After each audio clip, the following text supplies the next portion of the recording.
Pour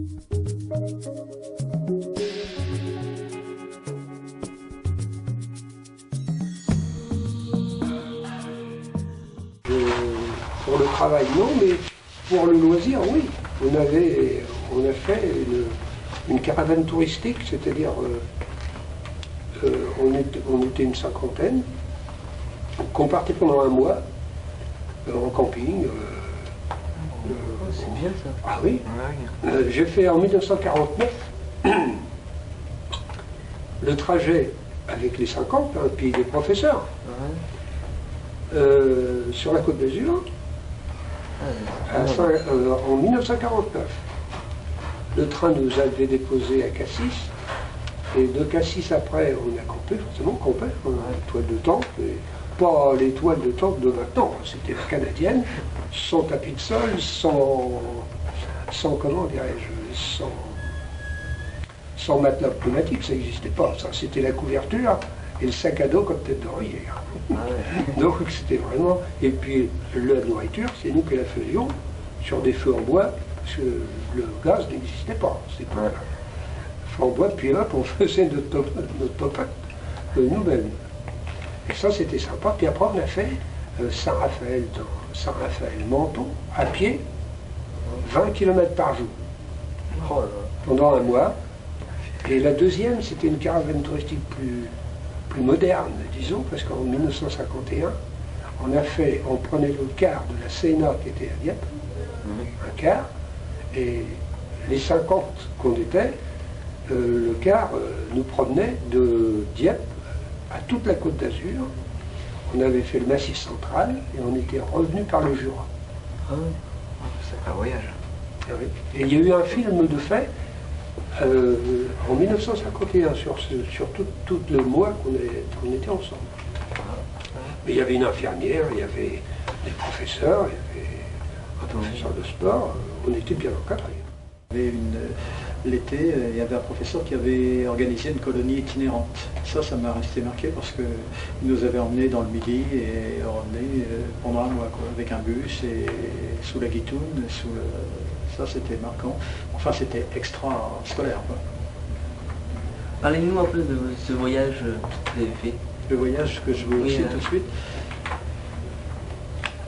c'était un voyage itinérant qui était organisé par le professeur d'ajustage, M. Lefebvre, et il avait organisé des points de chute, des étapes, et on était parti un mois, et on logeait sous la Guitoune, c'est la petite canadienne, et on préparait nos repas, on préparait le petit coin toilette, parce qu'il n'y avait pas de camping et tout ça, et le lendemain matin, on rangeait tout. Il fallait faire du feu aussi pour faire la cuisine, et le lendemain matin, on rangeait tout net avant de partir, et on repartait pour une autre étape.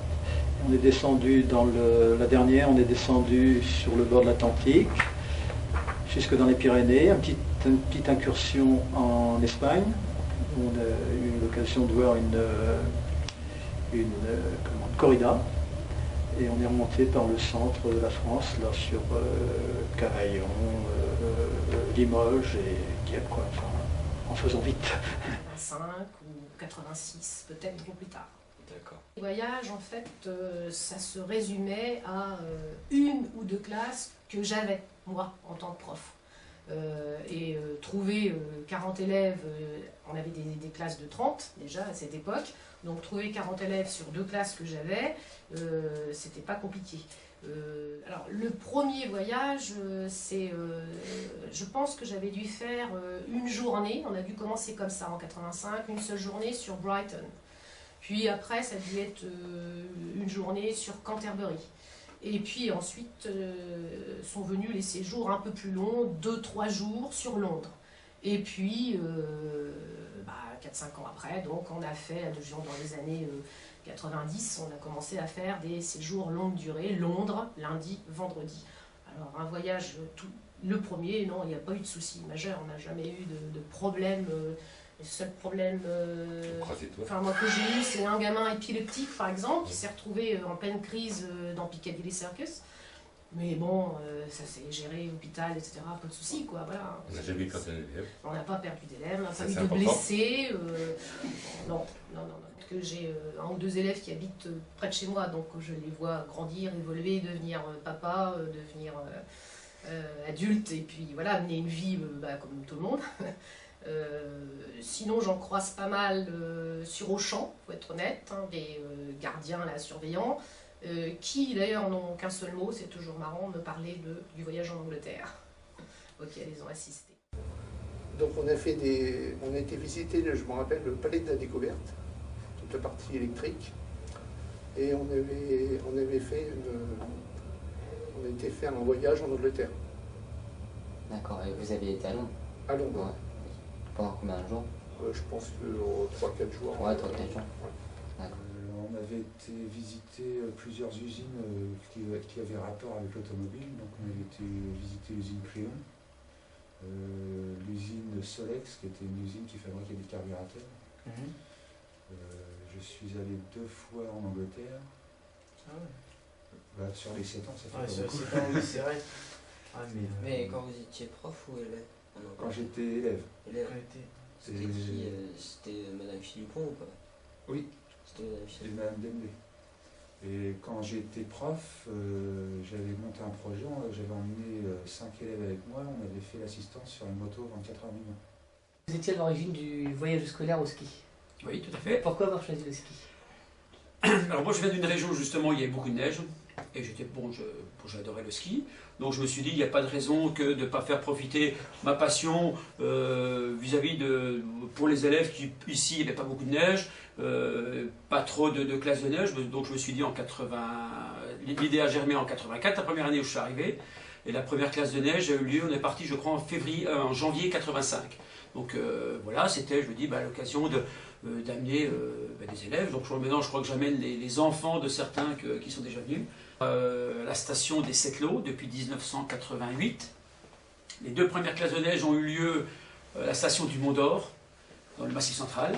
Et puis bon, la deuxième année, quand on n'avait pas eu de trop de neige, on a cherché une autre station. Et il s'avère qu'on a trouvé la station des Sept-Lots, là, vers Alvar, et qui nous convient très bien. On a pu voir maintenant en 25 ans, on a pu voir l'évolution de la station. Depuis bientôt 30 ans qu'on part, c'est un peu toujours la même équipe qui tourne. Bon, Mademoiselle Lefebvre est venue se greffer peut-être un peu plus tard, je ne sais plus en quelle année. Je suis partie pour la première fois en 97. Voilà, donc là, en 84, il y avait Madame Philippon, qui était du voyage, qui reste ici, Monsieur Clerc qui est parti, non pas Monsieur Clerc, et moi, puis les autres sont partis. Mais bon, après c'est des équipes, on part toujours à peu près avec la même équipe, puisque bien entendu, il faut aussi qu'on s'entende bien. Parce que bon, si tu n'entends pas, quand il y a un problème, il faut aussi pouvoir gérer, etc.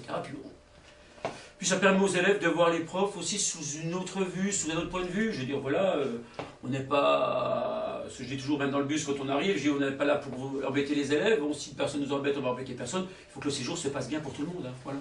Il y avait des élèves qui avaient, 3 élèves, 25, enfin, qui avaient piqué dans une bijouterie.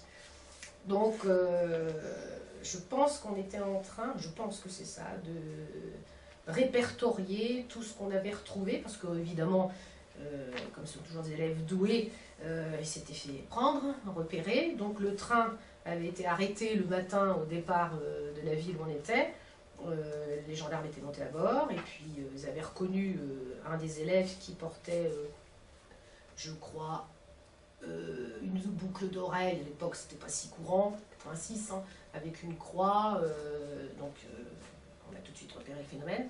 Et bon, les gendarmes nous ont laissé partir jusqu'à justement Clermont-Ferrand, et on a fait un peu l'enquête pour récupérer alors les bijoux. Ça c'était le problème des élèves, les 3, mais on a découvert que nos élèves avaient piqué un peu partout dans toutes les boutiques, et je crois qu'on a dû faire 1 ou 2 sacs poubelles pleins de récupération, et ça a été redonné au magasin de la ville. Peut-être le fait d'avoir été 15 jours, d'avoir fait un échange avec des élèves de Barcelone. Voilà, un échange 15 jours, on les a reçus et ils nous ont reçus également. C'était très très bon, avec une classe en plus, des ingénieurs, donc c'était vraiment très intéressant. Un voyage scolaire pédagogique Oui, non pas. Voilà, pas Faut le touristique préciser. uniquement. Il faut préciser. Qu'on a Concernant fait les secondes environnement nucléaire 2010-2011. On avait retracé chaque jour on avait un itinéraire. Une thématique et un itinéraire. Je Oui. me souviens bien, ça c'était le premier jour, on allait dans le ghetto. Oui, le ghetto juif. Mais on avait envoyé Marc en éclaireur, tout souviens, pour dire aux élèves qu'on serait en retard parce qu'on achetait les tickets de Vaporetto et on est arrivé avant Marc. Je me suis un peu perdue dans le Petit hameau, puisqu'on est dans le côté anecdote. Les gondoles qui passaient sous les ponts et nos élèves qui chantaient Amo. Na na na na. Amo. Et les amoureux qui avaient payé une fortune sur leur gondole, ils avaient les gars de l'émule qui chantaient. Et ça, c'était un carnet de voyage format A3. Et Ouais. tous les soirs, et même pendant les visites. En fait, tous les soirs, vous vous souvenez, on faisait l'itinéraire, on travaillait avec eux le soir dans les chambres. Et même eux, enfin, ils étaient vachement motivés, Ouais. Ils continuaient Et le matin, sérieusement. ils demandaient est-ce que on n'a j'ai pas eu eu le temps, on finit. Oui, c'était vraiment Non, mais il faut se coucher. une belle expérience. Ah ouais, ça c'était des moments de bonheur pédagogique. Et puis le deuxième jour, on était allé à Saint-Marc. Ouais, on avait fait le Palais des Doges. Secret. Ouais, le Palais des Doges, tiens, secret, sans la basilique. Dans Sodouro, avec la fondation Peggy Guggenheim. Ouais, Peggy Guggenheim. C'était un autre jour, ça, le Peggy Oui, Guggenheim. c'était le dernier jour. Le musée d'art moderne. Ils étaient très. Soit ils ont tous caressé la statue de Marini Marino, là. C'était Ghetto, Palais des Doges, Murano Burano, Ouais. et puis le Dorsoduro avec l'art plus contemporain. L'art contemporain. C'était un chouette moment, ça. Et vraiment avec les élèves. C'était un super groupe. Ouais, il y avait des super d'ailleurs, accompagnateurs, après. Le groupe était vraiment sympa. Ouais. Mais après, d'ailleurs, quand on les a eus en première, moi je les ai pas eus en terminale, mais en première, on a fait un super projet. Mais même, le lien avec eux est quand même beaucoup plus resserré. Une joie C'était passé quelque chose avant. Ouais. On sentait, d'ailleurs, même aujourd'hui, quand ils reviennent, il y a cette complicité entre nous qu'on n'a pas avec d'autres classes. C'est vrai qu'on a réussi à avoir une complicité avec les élèves, les chapiteaux, tu te souviens Voilà, parce que donc, il fallait faire des détails, soit retrouver un petit peu des décors de la Renaissance, soit du gothique, hein, puisqu'on avait fait les deux styles. C'est vrai que Venise, un peu à cheval sur ces deux. Et c'était dans le brouhaha, la cohue de la place Saint-Marc, ils étaient assis et le détail qui vient sur le côté de la basilique, on avait fait des petits détails et on était resté très longtemps. Et malgré les quartiers libres, ils revenaient pour le dessin et ils restaient le temps, ils ne demandaient pas quartier libre. Je pense qu'ils vont garder ce carnet de voyage. Moi je l'ai gardé. Moi aussi.